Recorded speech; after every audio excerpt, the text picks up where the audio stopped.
อืมกระต่ายมีไก่น้อยแล้วก็มีไก่น้อย2 ตัวกินข้าวอยู่กินข้าวกับสาลีเอ้ยโอ้นี่เห็นบ่เห็นดอกเห็นผลละขั่วกินแล้วว่าไปเฮ็ดไม่อย่างไรเฮ็ดคือข้าวปุ้นนะเฮ็ดเฟอกินนี่เนาะบ่แม่นแกงเอาไปมกใส่เอาไปตองเด้อมาตองมกแล้วก็เอาหอมทรายดีๆแล้วก็มกใส่ประกุดงอ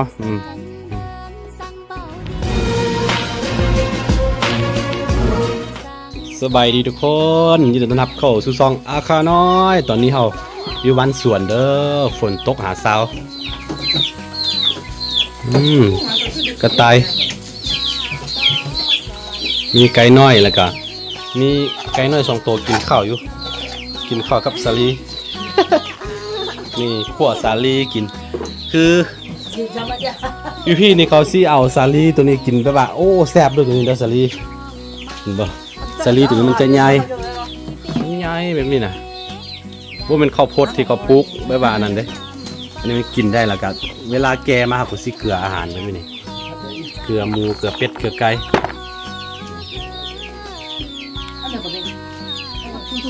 หลายเอาเห็ดเป็นแบบว่าเป็นส่วนนี้ย่ายนะนี่เอากลับไปเอาไปเกลือหมูเอาไปเกลือค้นนี่แหละตัวใดแกก็เกลือค้นตัวใดนี่อันนี้คือเกลือหมูอันนี้เอาไว้เป็นเห็ดเบี้ยปีหน้าแนวพันธุ์มันอันนี้เนี่ยเอาให้หมูขั่วไส้สิ้นหมูสุดยอดเลยตัวแซ่บนะอันนี้ซาลีดอยเลยซาลีดอยอันนี้ส่วนใหญ่จะมีพวกคนมงกับคนอาขาคนลาหูคนเสาข่าวเนี่ยจะมีตัวนี้มามันบกขายในตลาดได้จริงเขาซื้อทอดกันมาตะกี้นะเขามาแต่มงโก้คนตะกี้เนาะเดี๋ยวนี้ยูมงโก้ก็น่าจะหายหมดเลยแหละสูญพันธุ์หมดเลยมันจะอยู่น้ำพวกเสาข่าวนี่แหละเต็มเดี๋ยวยูกล้องจะดำๆแบบนี้มีหลายรุ่นนะมีหลายแนวพันธุ์เนาะแต่ว่าเขาบ่ได้ซื้ออยู่ตลาดมาอันนี้แต่ละปีเขาจะเก็บไว้เห็ดแนวพันธุ์มันนะนี่โอ้บึ้งมาดำอันนี้แข็งแล้วเวลาบ่แข็งเวลาอ่อนๆเอาไปเฮ็ดอันขั่วกินแล้วว่าไปเฮ็ดไม่อย่างไรเฮ็ดคือข้าวปุ้นนะเฮ็ดเฟอกินคล้ายๆคือเฟอนะไปต้มไปแกงกินสุดยอดเลยหวานบรรยากาศอยู่บ้านสวนเลยพี่น้องเด้อฝนตกหาเช้า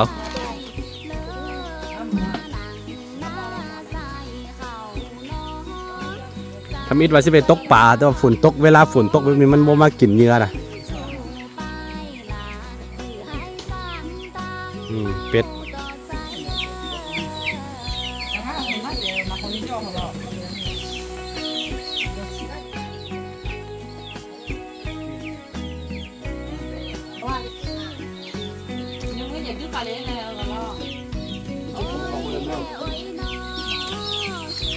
ว่าผมเชื่อแต่ตัวใหญ่พวกว่าไม่เยอะมาเขาหมอมองอย่างนี้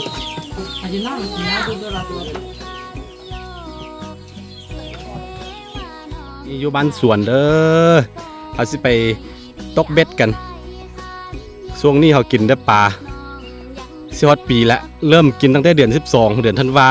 2023นะจนฮอดเดือนนี้เดือน7ละ2024นี่กินอาศัยปลาอย่างเดียวเนาะ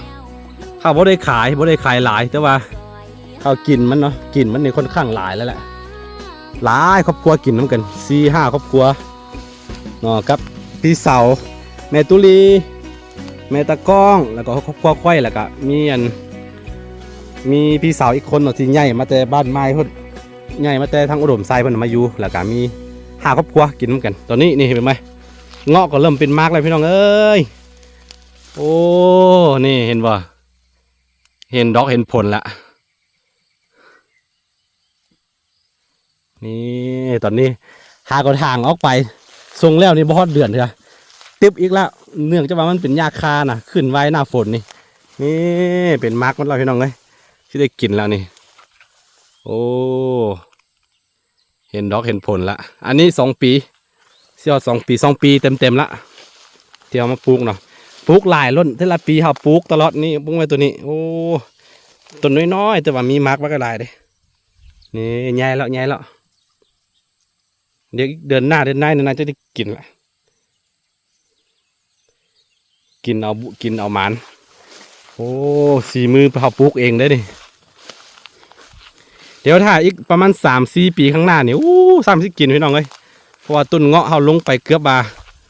60 ต้นบ่50-60 ต้นนี่แหละแล้วก็อีกหลายๆสายพันธุ์มามักไม้แต่ละชนิดที่เขามาปลูกนี่โอ้โถหลายเติบพี่น้องเลยนี่หลายเนาะตอนนี้ตึ๊บค่อนข้างตึ๊บหน้าฝนแบบนี้นะโอ้ปลูกไปหลายชนิดมีผลไม้ทั้งหมดนี่เกือบบา40 ปลายสายพันธุ์เนาะที่เขามาปลูกไว้นี่มักเงาะลำไยลิ้นจี่องุ่นอย่างมักม่วงทุกอย่างมีหมดสิ่งที่เป็นไปบ้านตามท้องตลาดนะมีหมดแต่บุหัวมันจะเป็นมักบ่มีแต่บ่มีทุเรียนนะทุเรียนเขาทดลองปลูกแล้วบ่ขึ้นโดนตายนี่ปลาเราสิจับปลากันตกเบ็ดน้องปลาก็ติ๊บมดหน้าฝนนี่แบบนี้พี่น้องเอ้ยเอาบ่ทันเพราะอนามัยมันโตถึงกันครับบ่อันนั้นเอาปล่อยสุดไม้แล้วเนาะมันมีให้มันออกลูกเองนะมันบ่เป็นปลาที่เขาเฮ็ดมันมัดเนาะแม่นแต่ว่ามันบางตัวที่เขาบ่เฮ็ดมันนั่นน่ะมันแบบว่าออกลูกเนาะปักหลายก็เลยว่าบ่ได้ตกทั้งหมด2หนองนี้กินนี่แหละเป็นแบบว่าเป็นบอลล้อเลี้ยงเขาปีนี้กินได้ยังเดียวกินปลามากับน้องไส้ของตะกล้อง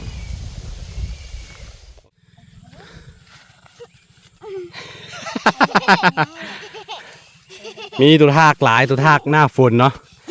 ทากมาดูดเลือดนี่นึกน้อยเขาสิมากินสาลีต้มสาลีกินที่สวนเนาะก็เลยยักมานี่แหละหน้าฝนเนี่ยเอารถจักรมาบ่ได้เอารถจักรปลาอยู่เทิงพุ่น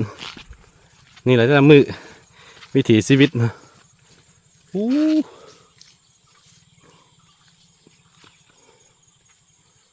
พูนเนาะสวนเขานั่นแหละนั่นนะ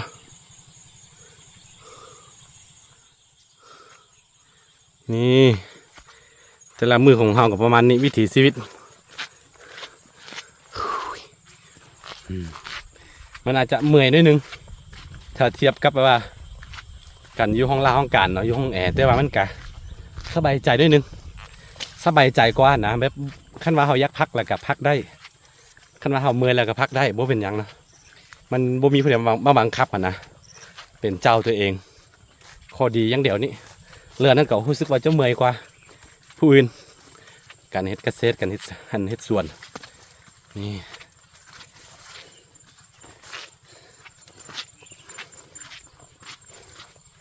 โอเควันนี้ทุกคนถ่ายบรรยากาศตอนแรงให้ทุกคนได้เบิ่งกันนี่เขาเอารถจักรปาน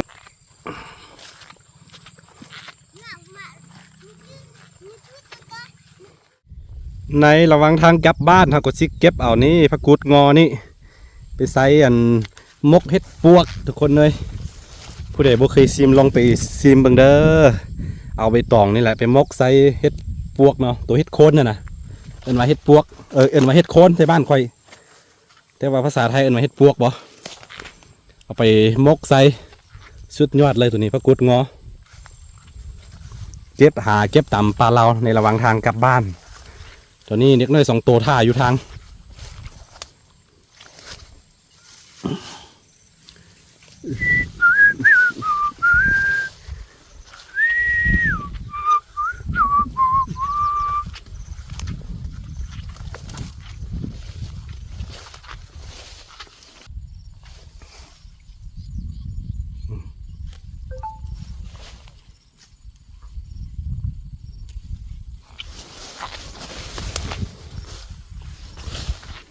ส่วนลายตัวนี้มันจะออกตอนบอนเถื่อเขาจุดไฮแล้วนะเขาเผาแล้วนะบอนเขาเฮ็ดไฮส่วนนี้มันออกลายเถอะป่ะสมัยนี้ชาวบ้านเขาซิดยาฆ่าหญ้าเขาเรียกบุกล้ากินเนาะต้องหาเก็บแถวๆนี้ นี่แหละกุดงอ